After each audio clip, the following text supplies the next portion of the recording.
When it's all said and done, they gon' call me a legend.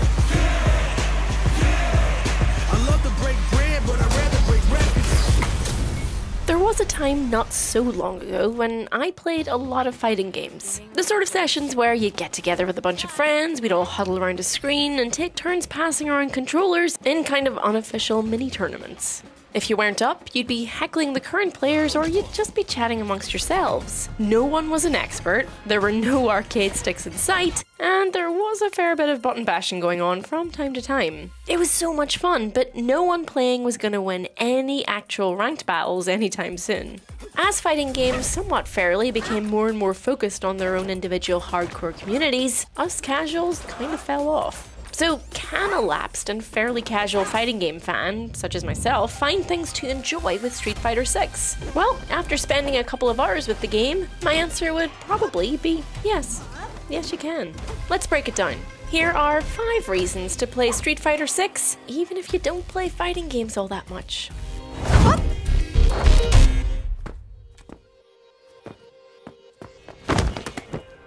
Street Fighter 6 is not shy about letting you know it's keen to welcome new players with open and cartoonishly muscled arms. Once you load up the main menu, you've got 3 distinct sections: World Tour, more on that in a little bit, Battle Hub, and Fighting Ground. Within Fighting Ground, there's a generous helping of various game modes, including arcade mode, training mode, offline matches, and more.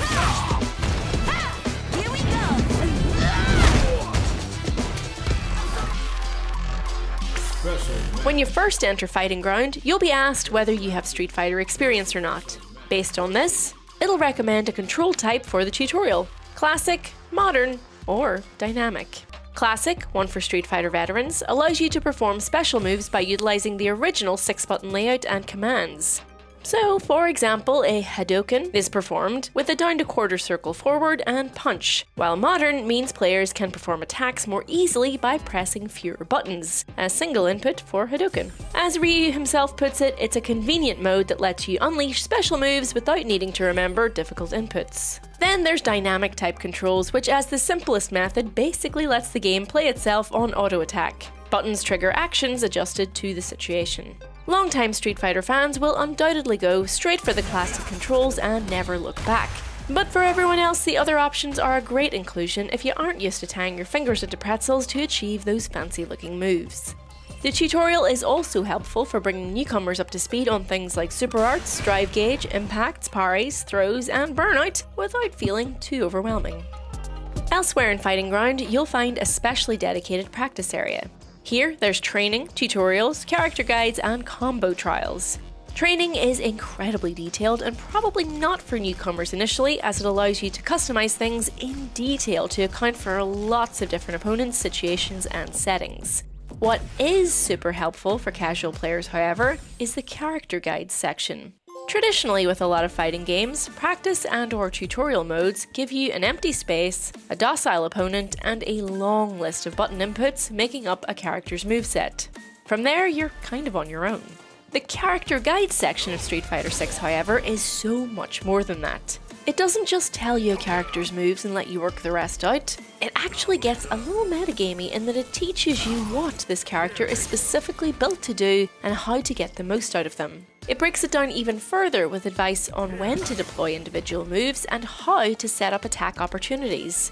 It goes through their entire moveset one by one, shows you what that move looks like before asking you to attempt it yourself, and is just generally helpful at really giving you a sense of what each character is capable of with the right approach. If, like me, you're used to solely basing character selection on who looks the hottest and don't have the faintest notion on how to actually use them effectively, this is guaranteed to raise your game significantly.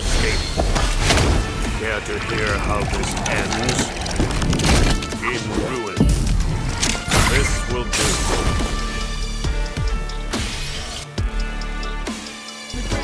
Elsewhere in practice, there's combo trials. Once you've learned how to use a character via the guides, this is the next step in learning how to do as much damage as possible with that character when an opportunity presents itself.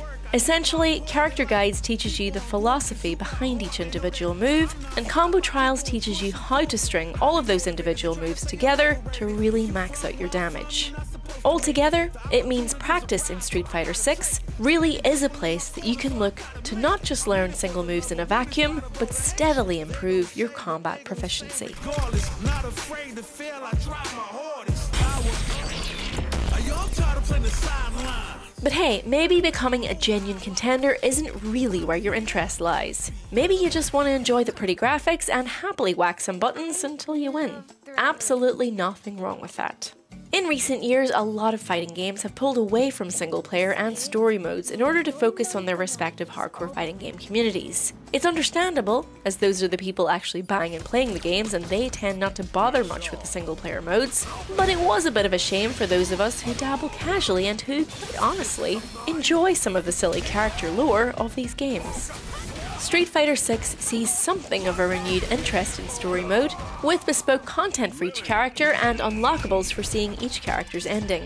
You can choose either 5-stage or 12-stage versions, and applicable high scores are ranked online too, with rankings being reset on a monthly basis. We played a little bit with Lily. We weren't allowed to clear a character's mode entirely, and it's just good, silly, punchy fun. The Scrap Heap bonus round in particular.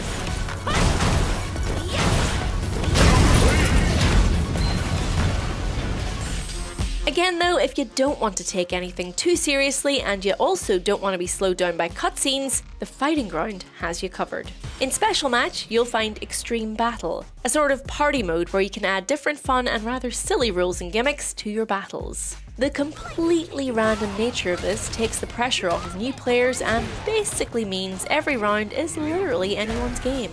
It's mostly designed for multiplayer, but you can give it a go against the CPU as well.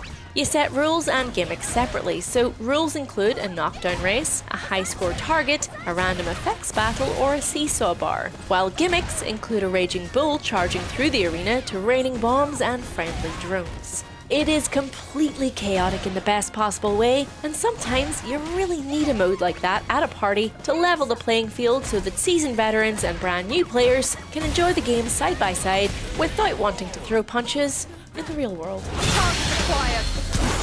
Right, engaging target.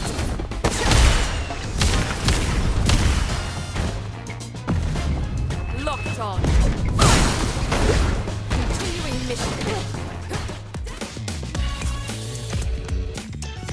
So I've been thinking about strength, man. Lastly, Street Fighter 6 introduces a brand new mode, World Tour, which is very much geared towards enjoyers of single-player fighting game content and does seem to have been developed with fighting game ingenues in mind. Here you'll create an avatar and see them rise through the ranks in Metro City, interacting with famous Street Fighter characters and learning from them as you progress.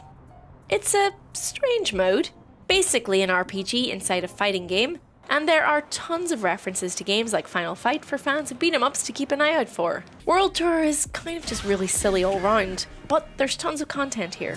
Capcom recently released a demo for World Tour, but at a recent preview event we were able to play beyond what the demo offered, seeing Metro City change from day to night and the streets become a little more dangerous.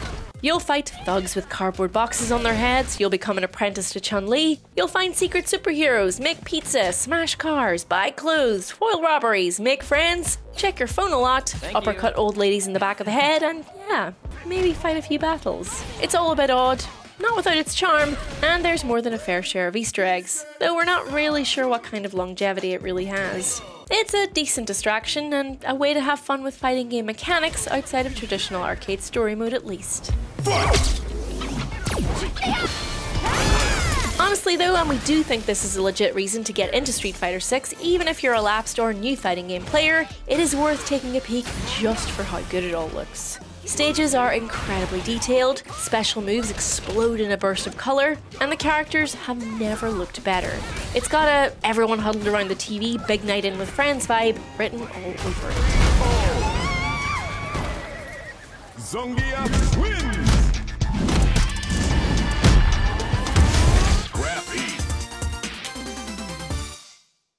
Ready! Look, let's be honest for a second. Buying into a fighting game, if they aren't already very much your thing, is a hard sell. Street Fighter just isn't the kind of game that many people play casually. It's been very much focused on its community for some time now.